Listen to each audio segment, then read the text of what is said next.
दोस्तों नमस्कार, मैं हूँ आलोक पाठक और आप देख रहे हैं खबर दस्तक।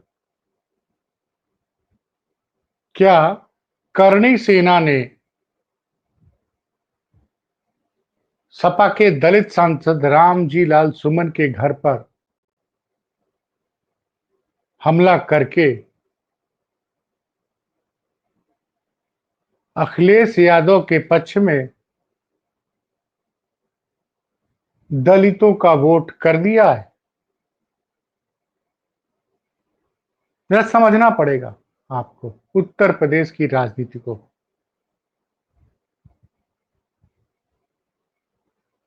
रामजी लाल सुमन के घर पर जब हमला हुआ और उसके बाद जिस तरह से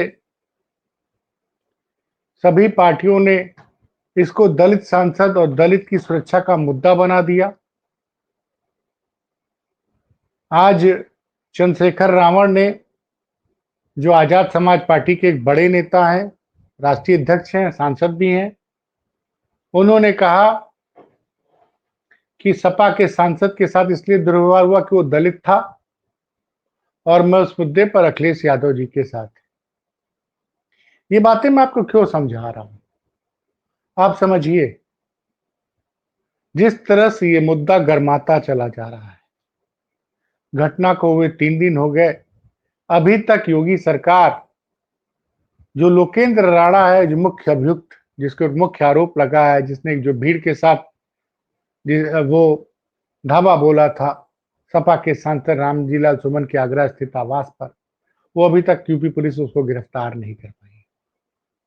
दूसरी तरफ तमाम सोशल मीडिया पे वीडियो वायरल है जिसमें लोकेंद्र राणा अखिलेश यादव को चेतावनी देता नजर आ रहा है और आज तो रामजी लाल सुमन ने आगरा पुलिस से कहा है कि चूंकि आप सुरक्षा हमको नहीं दे पाए हैं और आप सुरक्षा देने में असफल रहे हैं, तो आप हमको उतनी छूट दे दी जितनी आपने करणी सेना को दी थी, तो हम अपनी सुरक्षा खुद कर लेंगे और उनको सबक भी सिखा देंगे। ये बयान जब मैं सुना तो मुझे थोड़ा ताज्जुब हुआ कि क्या ये बयान की वजह से उत्तर प्रदेश में कहीं जातिगत हिंसा की शुरुआत ना हो जाए। लेकिन अभी एक खबर की मैंने पढ़ी, मऊ जिले में एक कोई यादव जी थे, महेंद्र यादव ने राणा सांगा पर विवादित टिप्पणी की थी, तो उनपे करणी सेना के कुछ कार्यकर्ताओं ने उनकी भयंकर पिटाई कर दी। आप समझिए, ये जातिगत संघर्ष, और जातिगत संघर्ष क्या हो रहा, पिछड़ा बनाम पिछड़े, दलित बनाम राजपूत। और जिस तरह से खुल के समाजवादी पार्टी रामजी लाल सुमन के पक्ष में खड़ी हो गई है, उससे लग रहा है कि उसका पूरा फोकस ये है कि इस मुद्दे को दलित स्वाभिमान से जोड़ना, और सब जगह विरोध प्रदर्शन हो रहा है और साफ साफ ये बयानबाजी हो रही है कि जिस तरह का विरोध प्रदर्शन करणी सेना ने उस दिन किया आगरा में, और उस वक्त मुख्यमंत्री योगी आदित्यनाथ भी उसी शहर में थे, और अखिलेश यादव ने तुरंत ट्वीट किया था कि क्यों ऐसा लग रहा है, ऐसा माना जा रहा है कि क्या जो भी विरोध प्रदर्शन हुआ है, हिंसक विरोध प्रदर्शन रामजी लाल सुमन के घर के बाहर, सपा के दलित सांसद के घर के बाहर, योगी आदित्यनाथ उस शहर में मौजूद है, तब भी हजारों की भीड़ रामजी लाल सुमन के घर पहुंच जाती है, बुलडोजर लेके उनके घर पे पत्थरबाजी करती, उनके घर की गाड़ियां तोड़ी जाती हैं, कुर्सियां तोड़ी जाती हैं, तमाम वीडियो रिकॉर्ड्स। उसको बोला, इसका मतलब यह है कि कहीं ना कहीं योगी आदित्यनाथ की मौन स्वीकृति थी। अब ये गंभीर आरोप है, अब इसका राजनीतिक नफा नुकसान आप समझिए। अच्छा, इस मुद्दे पे बहन जी ने उल्टा सपा को दोषी ठहराना शुरू कर दिया, वो कि सपा के राज में दलित सुरक्षित नहीं है। लेकिन अब मायावती से, उत्तर प्रदेश में मायावती से दलितों का मोह भंग होता जा रहा है। अब मैं आपको सिलसिलेवार समझा रहा हूं। 2019 का चुनाव जो सपा बसपा ने मिलकर लड़ा था, तब जरूर बसपा ने उत्तर प्रदेश में 10 लोकसभा सीटें जीती थी और 2014 में 0 सीटें जीती थी। 0 से 10 तक का सफर हुआ था। वोट परसेंटेज भी लगभग 19% के आसपास था। लेकिन जैसे ही विधानसभा 2022 आता है, 19% से वोट बैंक घट के बसपा का 13% पे आ जाता है और सपा का वोट परसेंट 31% तक पहुंच जाता है पहली बार। ये ठीक है कि भाजपा सरकार बना लेती, लेकिन उसकी 50 से ज्यादा सीटें कम हुई थी और वहीं से भाजपा का ग्राफ गिरना शुरू हुआ था और मायावती का वोट बैंक भी गिरना शुरू हुआ। दोनों चीजें एक साथ हुई।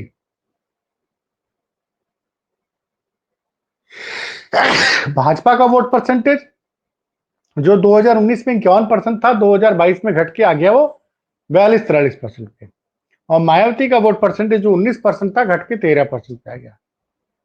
और अखिलेश यादव ने लगातार पीडीए का नारा दिया और लगातार उस पर काम करने लगे, उनका फोकस करके काम करने लगे और 2024 में इसका असर दिखा। भाजपा का वोट शेयर 2022 के मुकाबले बहुत ज्यादा तो नहीं गिरा, लेकिन 2019 के मुकाबले बहुत ज्यादा गिर गया।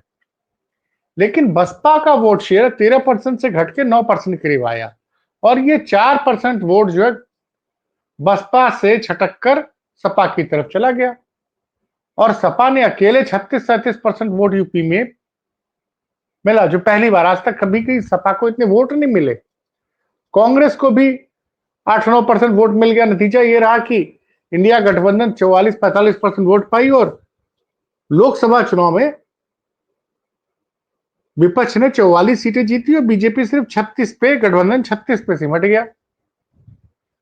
और अब जिस तरह से राजपूत बनाम दलित और राजपूत बनाम दलित और पिछड़े की जो जंग होती दिख रही है, अभी तक तो रामजी लाल सुमन के घर पे पथराव हुआ था।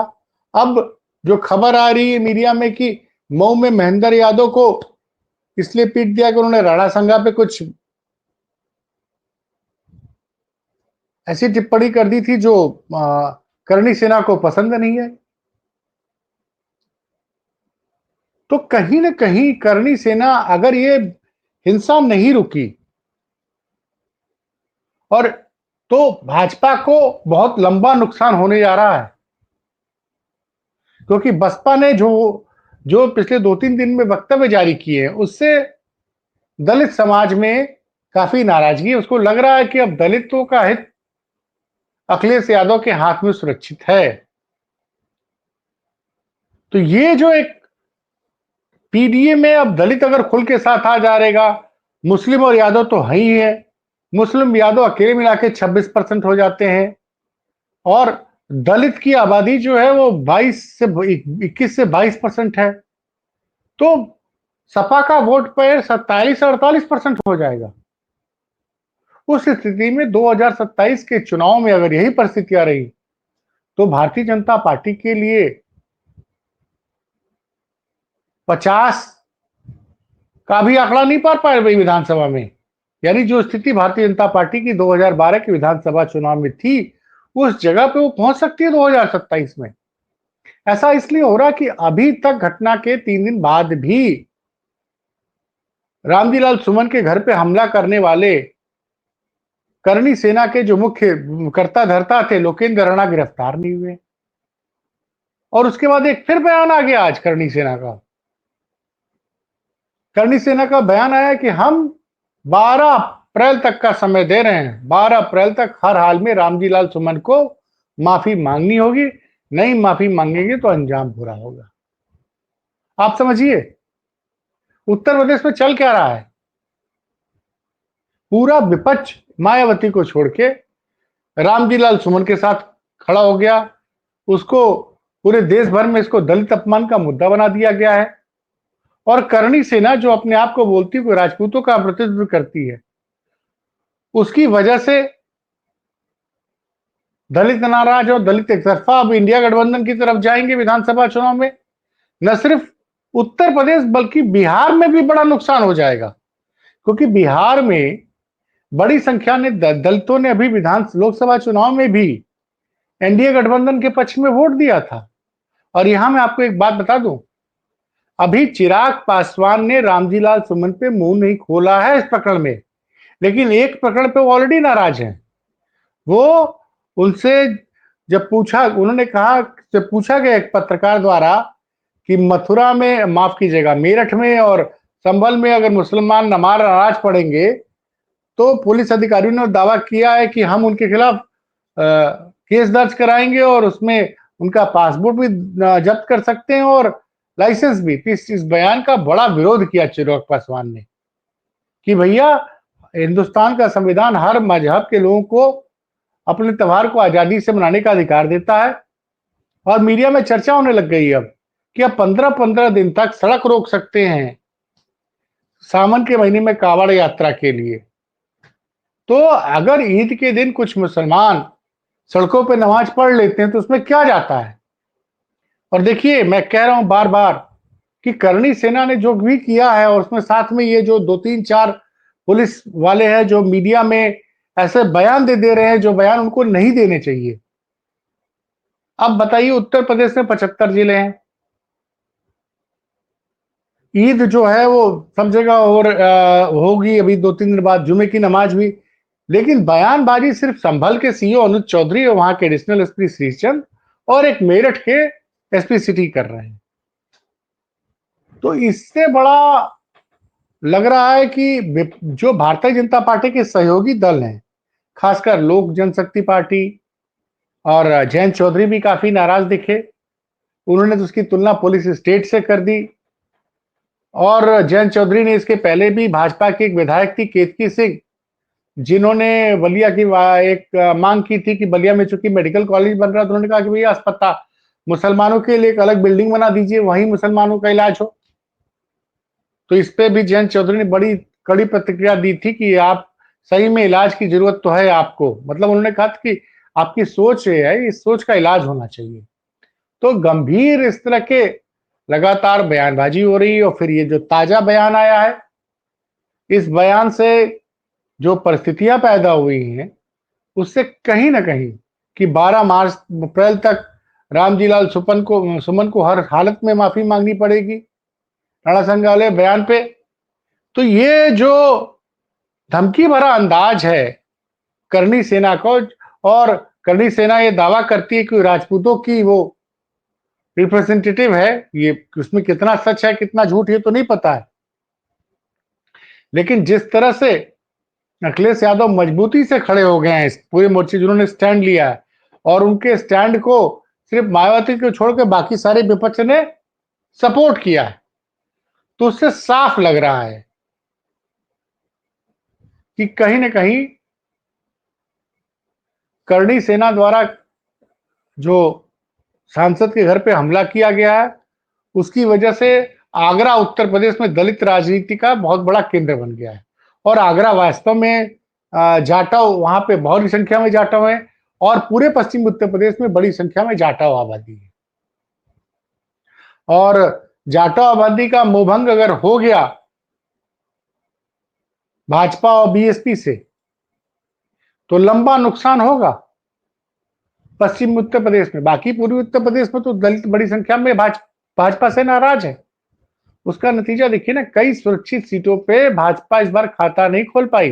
पूर्वांचल की कौशाम्बी सुरक्षित सीट से वहां हार गई, मोहनलालगंज लखनऊ में एक सीट है सुरक्षित, वहां चुनाव हार गए, बाराबंकी की सीट सुरक्षित है वहां चुनाव हार गए। उसके अलावा आप मछली शहर, जौनपुर में मछली शहर, वहां आप चुनाव हार गए। आजमगढ़ में एक दूसरी विधान लोकसभा लालगंज, वो चुनाव आप हार गए। तो कई जगहों पर ये चुनाव हारे हैं। सोनभद्र एसटी के लिए रिजर्व है, वहां पे हार गई भारतीय जनता पार्टी। तो वैसे ही मोहभंग है दलितों का। अब करणी सेना जो राजपूतों की प्रतिनिधि बने, उसने दलित सांसद के घर पे हमला बोल दिया, और वो उस पर कड़ी कार्रवाई होती दिख नहीं रही है। और दलितों ने इसको रामलीलाल सुमन के घर पे हमले को अपने अपमान का मुद्दा बना दिया है। तो इससे मैं कह रहा हूं कि पूरा नुकसान होगा बीजेपी को, बिहार चुनाव में भी होगा और आने वाले चुनाव में भी होगा, और अखिलेश यादव को बहुत जबरदस्त फायदा होता दिख रहा है।